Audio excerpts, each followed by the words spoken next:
मुगल शासक बाबर के आने के बाद भारत में बारूद आया और फिर पटाखे बनाने की शुरुआत हुई। लेकिन कई इतिहासकारों का मानना है कि भारत में बारूद का इस्तेमाल पौराणिक काल से हो रहा है। द लाइव टीवी, सच सबसे आगे। नमस्कार, मैं हूं रंजीत झा और आप देख रहे हैं द लाइव टीवी। दिवाली आ रही है, ऐसे में भारत में पहले से ही बढ़ते प्रदूषण को देखते हुए क्रैकर्स जलाने पर गाइडलाइंस जारी कर दिए गए हैं। अब बात यह है कि कुछ गोदी मीडिया पत्रकार हैं जो इस पटाखे को लेकर भी बहस छेड़ रखे हैं। बहस किस बात की है कि पटाखा भारत में कब आया, और पटाखे से जिन्हें कल तक दिक्कत होती थी, आज वो पटाखे की तारीफ में कहानी, धर्म, आस्था सबको जोड़े खड़े हो रहे हैं। हम बात कर रहे हैं गोदी पत्रकार सुशांत सिन्हा की। सुशांत सिन्हा ऐसे पत्रकार हैं जो इन दिनों जमकर मोदी भक्ति में लगे हुए हैं। अपनी आस्था किस तरफ दिखाते हैं, उनके खबरों को देखकर आपको समझ में आ जाएगा। अब वो पटाखा के पीछे पड़ गए, लेकिन इनके पुराने ट्वीट भी साथ ही साथ सामने आ गए, क्योंकि इनका जो पटाखा वाला नया ज्ञान आया है उसके बाद जाहिर तौर पर कोई ना कोई तो इन्हें उनके पुराने ट्वीट से रूबरू करा देता। तो ये जिम्मेदारी हमेशा की तरह मोहम्मद जुबैर ने उठाई है। मोहम्मद जुबैर ने इनके पुराने ट्वीट के स्क्रीनशॉट निकाल कर रख दिए और अभी जो यह ज्ञान दे रहे हैं पटाखों पर कि मुगलों का इतिहास हमें पढ़ाया जाता है, वहीं से शुरू वहीं से खत्म हो जाता है, और पटाखों का क्रेडिट मुगल को ही क्यों दिया गया। हमारे तो स्कंद पुराण में पटाखों की चर्चा है। मतलब कुतर्क करके बातों को जोड़ने में लगे हुए हैं सुशांत सिन्हा, और इन्हीं का पटाखों पर पहले क्या राय थी मोहम्मद जुबैर ने बताया है।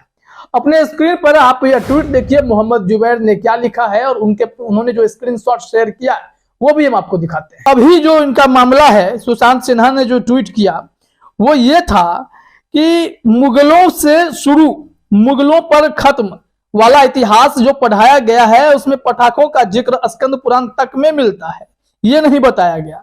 देखिए पटाखों का असल इतिहास।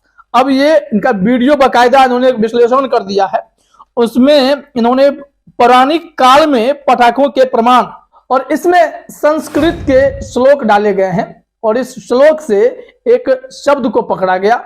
सुशांत सिन्हा उसी शब्द का विश्लेषण कर बैठे। इसमें देखिए लिखा हुआ क्या है संस्कृत में, तुला संस्थे शस्त्रांसी प्रदोषे भूत दर्शयो उल्का हस्ता नरा कुर्यु पितृणाम मार्गदर्शनम। इसमें जो उल्का हस्ता है उसका इन्होंने विश्लेषण कर दिया हाथ से अग्नि की बारिश जैसी। फिर आगे भी वीडियो में इन्होंने बहुत सारी बातें कह दी हैं कि स्कंद पुराण से पटाखों का कनेक्शन। अब पहले जो कहा जाता था कि जब मुगल आए तो बारूद लेकर के आ गए थे भारत में और फिर पटाखा चलने लगा। अब इनका कहना है कि ये इतिहास नहीं है। इतिहास ये है कि हमारे धर्म ग्रंथों में स्कंद पुराण में यह कहा गया है उल्का हस्ता, मतलब हाथ से अग्नि की बारिश। अब इसको जस्टिफाई कैसे करेंगे, क्या कर रहे हैं सुशांत सिन्हा, कमाल है। अब उनका वीडियो जाकर देखिएगा, वो और भी ज्ञान इसमें दे रहे होंगे। लेकिन इसी सुशांत सिन्हा का पटाखों को लेकर क्या पहले राय थी वो भी अब देखिए। मोहम्मद जुबैर ने पुराना चिट्ठा इनका निकालकर सामने रख दिया है। अलग अलग साल के ट्वीट्स हैं, इसको कंपाइल करके मोहम्मद जुबैर ने इनका स्क्रीनशॉट डाल दिया है। अब देखिए यही सुशांत सिन्हा की मन स्थिति उस वक्त क्या रही होगी, क्या सोचते होंगे। पटाखों का हिंदू धर्म से क्या जुड़ाव है। ठीक है कि दिवाली के दिन लोग पटाखे फोड़ते आए हैं, लेकिन ना तो राम के अयोध्या वापसी पर पटाखे फूटे थे और ना ही लक्ष्मी पूजन में कहीं इसका जिक्र है। पटाखे फोड़कर फेफड़े जलाने से बाजार का लेना देना है, हिंदू धर्म का नहीं। अब ये मार्केट पर फेंक दिए हैं और धर्म ग्रंथ में कह रहे हैं कि कहीं जिक्र नहीं है, लेकिन धर्म ग्रंथ में अब इनके हिसाब से जिक्र होने लगा है।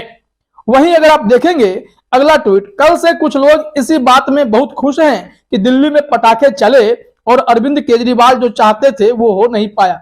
अरे भाई, जो प्रदूषण हुआ उससे सिर्फ अरविंद केजरीवाल के फेफड़े जलेंगे क्या? आपके हमारे बच्चों के फेफड़ों में धुआं नहीं जाएगा क्या? गजबे है। अब ये देखिए 2019 का ट्वीट है। तो सुशांत सिन्हा समय के साथ भक्ति में ऐसा डूबे कि इनके ट्वीट और तर्क जो है वो कुतर्क में बदलते चले गए।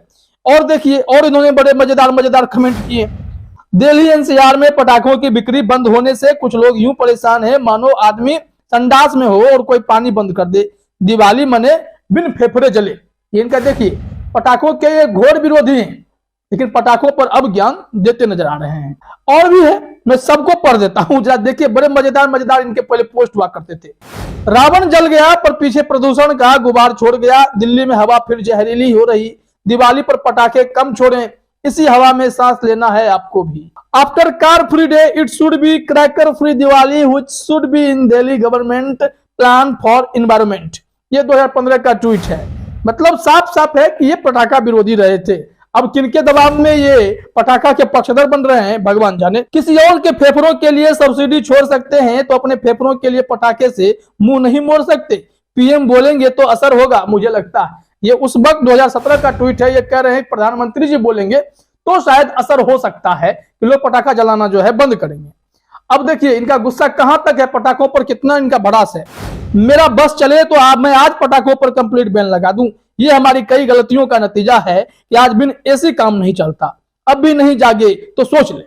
इनका गुस्सा देखिए पटाखों पर, जो लोग पटाखे जला रहे हैं भाई उनके लिए, उनको ये बहुत समझा रहे हैं, गुस्सा दिखा रहे हैं। फिर देखिए एक और ट्वीट है 9 अक्टूबर 2017 को, जब सुशांत सिन्हा ने ट्वीट किया पटाखों को लेकर के। उस वक्त भी पटाखा विरोधी ही थे और इन्होंने इसमें हिंदू मुसलमान का जिक्र किया है कि फेफड़े को देखकर नहीं चुना जाता है कि वो हिंदू का है मुसलमान का है। ट्वीट में उन्होंने लिखा है, सर ना तो प्रदूषित हवा हिंदू मुस्लिम देखती है, ना हिंदू मुस्लिम के फेफड़े अलग बने होते हैं। दिवाली पर पटाखे बैन एक कदम है, आखिरी नहीं। बकरा बगल घर में बने तो लीवर मेरा खराब नहीं होता, लेकिन पटाखा बगल वाला फोड़े तो उसका धुआं मेरे फेफड़े पर भी जलाता है। इसका धर्म से ताल्लुक नहीं सर। अब हिंदू धर्म वालों को सुशांत सिन्हा उस वक्त सीख दे रहे थे कि पटाखों को धर्म से मत जोड़िए। पटाखे धर्म से अलग हटके हैं, सिर्फ और सिर्फ फेफड़े जलाते हैं। अगर अगल बगल के घर में कहीं मीट बन रहा है, मटन बन रहा है, तो उससे हमारे फेफड़े नहीं जलेंगे, लेकिन पटाखे से जलेंगे। इसे धर्म से ना जोड़े। ये सुशांत सिन्हा है जो पहले थे, जब इन्हें लगता था कि चीजें गलत हो रही हैं तो उसका प्रतिकार करते थे, लेकिन चीजें अब भी गलत हो रही हैं तो उसको वो सपोर्ट करने के लिए धर्म ग्रंथों का सहारा ले रहे हैं, स्कंद पुराण पर ज्ञान दे रहे हैं और ऐसे ऐसे ज्ञान दे रहे हैं जिसे तर्क नहीं कुतर्क कहा जाता है। अब लोग कहते हैं उड़न खटोले जो पहले थे, अभी हवाई जहाज हेलीकॉप्टर आ गया तो क्या हो गया, पहले तो उड़न खटोला हुआ करता। लेकिन वैज्ञानिक तरीके से अगर सोचेंगे तो इसमें ऐसा क्या है जिसको लेकर बहस करना चाहिए। पटाखे पर बहस ना करने वाले, पटाखे का विरोध करने वाले सुशांत सिन्हा अब पटाखे को जस्टिफाई करने के लिए धर्म ग्रंथों का सहारा ले रहे हैं और मुगल वंश के इतिहास पर सवाल उठा रहे हैं। अब मुगल वंश के इतिहास में पटाखे का जिक्र है या बारूद लेकर आए, क्या लेकर के आए, उस पर नहीं जाना चाहिए।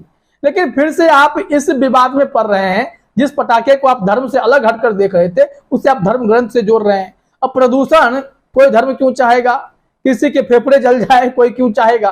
तो अभी प्रदूषण का लेवल इतना बढ़ चुका है कि सरकार चाहे जो प्रशासन है नियम कानून या गाइडलाइंस जारी करते है तो उसका पालन करना चाहिए ताकि प्रदूषण कम हो। इसे अगर नहीं रोका गया तो आने वाले समय में कई लोगों की जाने जा सकती हैं, गंभीर बीमारियों के चपेट में आ सकते हैं, तो यह जरूरी है। लेकिन सुशांत सिन्हा जो गोदी पत्रकारिता करते करते इधर से उधर हो गए, उनके क्या ही कहने। अब उन्हें खुद अपने पुराने ट्वीट देख लेने चाहिए और फिर तय करने चाहिए कि वो क्या कह रहे हैं, पहले क्या कहते थे। फिलहाल इस वीडियो में इतना ही। आप सभी का हमसे जुड़ने के लिए बहुत बहुत धन्यवाद। द लाइव टीवी, सच सबसे आगे।